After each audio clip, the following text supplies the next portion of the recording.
Every country on Earth is in debt. The United States owes over $36 trillion. The European Union carries around $14 trillion. Japan owes nearly $10 trillion.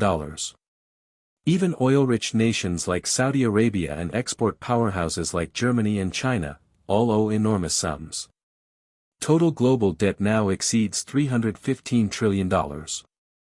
That's nearly 3 times the size of the entire world economy.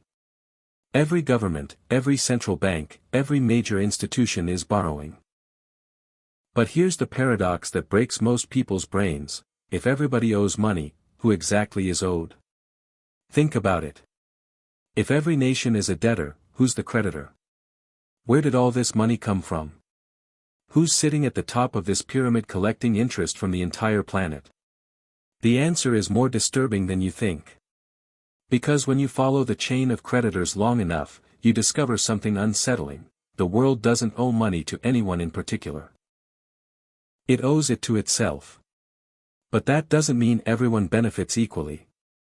In fact, this system is designed to transfer wealth from those who work to those who own debt. And once you understand how it works, you'll never hear the word deficit the same way again. Let's start with the numbers, because the scale is almost incomprehensible. Global debt, $315 trillion.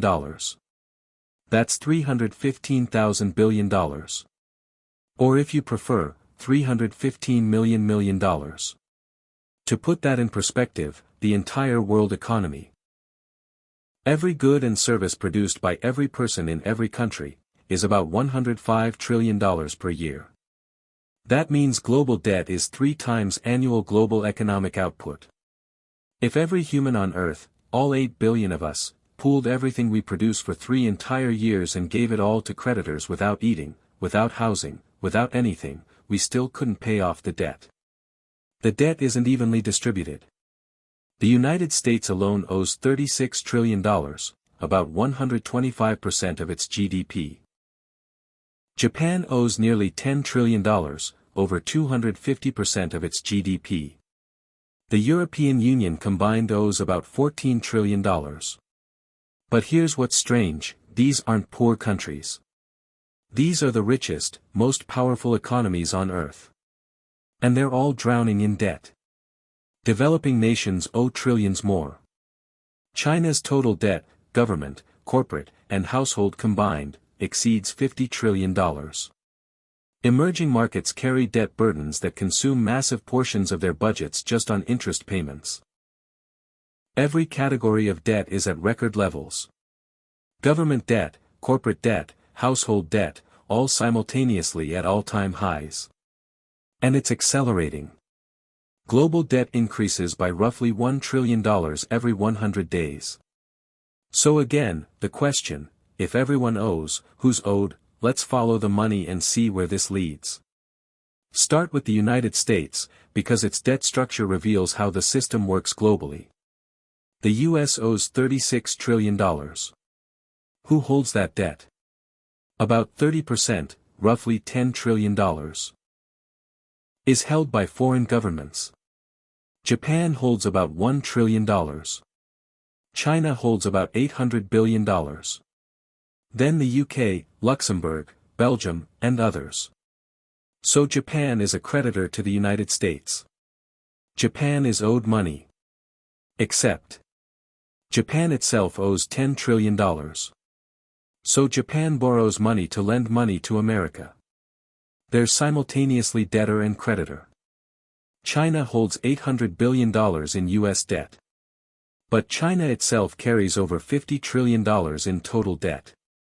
So China is lending to America while drowning in its own debt. The remaining 70% of US debt, about $25 trillion, is held domestically. American banks, pension funds, mutual funds, insurance companies, and the Federal Reserve itself. So Americans owe money to Americans. The Treasury issues bonds. American institutions buy them. Americans pay taxes that fund interest on those bonds, which flow back into American retirement accounts. It's circular. The debt is real, but the creditor is mostly a reflection of the same system. And this circularity isn't just American. It's global. Japan lends to the US through treasury purchases. The US lends to Europe through the IMF. Europe lends to developing nations through the World Bank. Developing nations lend back to advanced economies by parking foreign reserves in Western bonds. It's a planetary game of musical chairs where every player has borrowed chips from the next player. And the only rule keeping the game alive is that nobody stands up and demands full repayment. But there's a fourth layer, the most powerful of all, the bond markets themselves. Behind every government bond sits a web of institutions. Hedge funds, pension funds, sovereign wealth funds, insurance companies, central banks, managing tens of trillions in assets. They are the true arbiters of credit. They decide which nations can borrow cheaply and which will pay crushing interest rates. When they lose confidence, currencies collapse, governments fall, and entire economies can be restructured overnight. Democracy decides who governs. Markets decide who survives. Here's where it gets really strange. And this is the key to understanding the whole system. Modern money is debt. They're the same thing. Every dollar in existence was created when someone, usually a government, went into debt. When the Federal Reserve buys a treasury bond, it creates dollars to pay for it. Those dollars enter circulation. But they represent debt that the government owes to the Fed. Every dollar is an IOU. Every euro. Every yen. Modern fiat currency isn't backed by gold or silver or anything tangible. It's backed by debt, by promises to repay. This means that if all debt were somehow paid off, there would be no money. Zero. The money supply would vanish because money is created through the process of lending and borrowing. Let me repeat that because it's critical. If governments paid off all their debt, money would cease to exist. This is why the national debt can never be repaid. Not because politicians are irresponsible. Not because we spend too much. But because the monetary system is designed to require permanent debt. When you or I take a loan, we're expected to repay the principal. But governments operate differently. They treat debt like a rolling subscription, issuing new bonds to pay off old ones. This process is called refinancing. The United States will never clear its $36 trillion debt. It will refinance it forever. Japan has been rolling over its debt for decades, now exceeding 250% of GDP. And yet Japanese government bond yields remain near zero. Why? Because investors aren't waiting to be repaid. They're waiting to renew the deal. They're not buying bonds as loans to be repaid, they're buying them as assets to hold and trade. For institutional investors, government debt is the safest collateral in existence. A U.S. Treasury bond isn't viewed as a liability. It's an asset, the foundation of global markets. Pension funds hold it. Banks use it as security. Central banks treat it as money itself. The system depends on governments never paying off their debt. Because if they did, the world would lose its most trusted financial instrument. But here's the trap that makes the system unsustainable: interest. When debt is created, only the principal is created. The interest is not. Let me explain. The Federal Reserve creates $1 trillion and lends it to the government. The government owes $1 trillion plus, say, 3% interest, $30 billion per year. But only $1 trillion was created.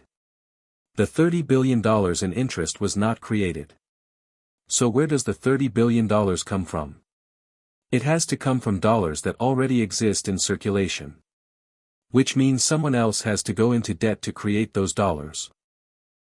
Or the government has to borrow even more, which creates more interest, which requires more borrowing.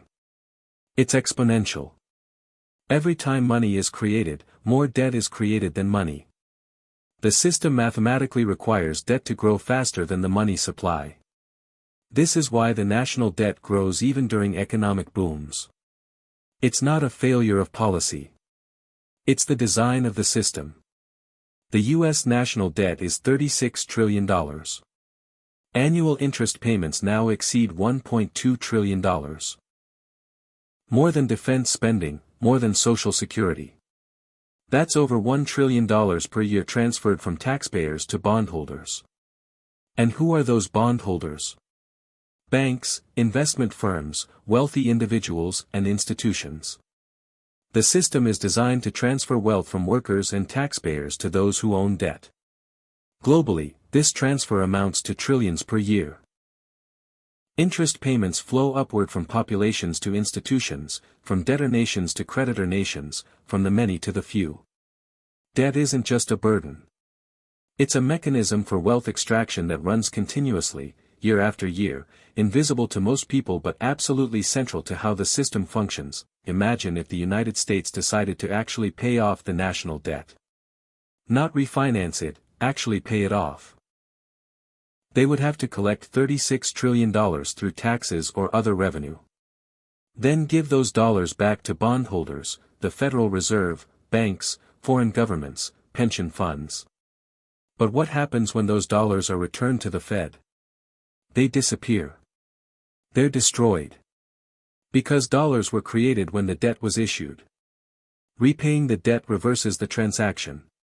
The dollars cease to exist. If the government paid off the entire national debt, the money supply would collapse. Every dollar in circulation would be returned and destroyed. Bank accounts would empty. The economy would seize up instantly. There would be no money left for transactions. This is why the debt has increased every single year since the Federal Reserve was created in 1913, with only brief exceptions. The debt can't decrease without causing economic collapse. As the economy grows, you need more money in circulation. The only way to create more money in this system is for the government to borrow more. More borrowing creates more debt. The system is designed to require perpetually increasing debt. It's not a bug. It's the core feature. But here's the problem: debt can grow faster than the economy that supports it. When debt grows faster than productive capacity, the burden becomes unsustainable. Interest payments consume more and more of the budget. Eventually, the government faces a choice: default, inflate, or restructure. All three options lead to crisis. So if everyone owes and everyone is owed, who actually benefits from this system? The answer: those who own debt, not those who owe it. When governments borrow, bondholders collect interest. When corporations borrow, bondholders collect interest. When households borrow through mortgages and credit cards, lenders collect interest. The interest flows upward. From borrowers to lenders. From the many to the few. Globally, wealth inequality and debt levels rise together. This isn't coincidence. The debt system is a wealth concentration mechanism. The top 1% owns a disproportionate share of bonds and debt instruments. They collect the interest that the bottom 90% pays through taxes and loan payments. Central banks make this worse. When the Federal Reserve or ECB prints money to buy government bonds, they're essentially transferring wealth from currency holders to bondholders. Printing money devalues everyone's savings through inflation while enriching those who hold assets and debt. This is why billionaires keep getting richer even during crises. They own assets and debt. When governments print money to save the economy, asset prices rise and debt holdings increase in value. The wealth gap widens. The system rewards creditors and punishes debtors. But it disguises itself as neutral, as just how money works. Most people never question why debt exists everywhere or who benefits from its existence. So what happens when global debt reaches levels that can't be sustained? History shows three possible outcomes. Option 1, inflation. Governments inflate away the debt by printing money. The nominal debt stays the same, but its real value decreases. This destroys savings and wages but benefits borrowers and asset owners. This is what's happening now in slow motion. Option 2, default. Governments simply refuse to pay. This destroys bondholders but relieves the debt burden. It crashes financial markets and causes immediate crisis but allows a fresh start. Greece tried this in 2015. Argentina does it repeatedly. Option 3, restructuring. Debt is renegotiated at lower amounts or extended timelines. This is default with better PR. It happens constantly in developing nations through IMF programs. All three options transfer pain from one group to another.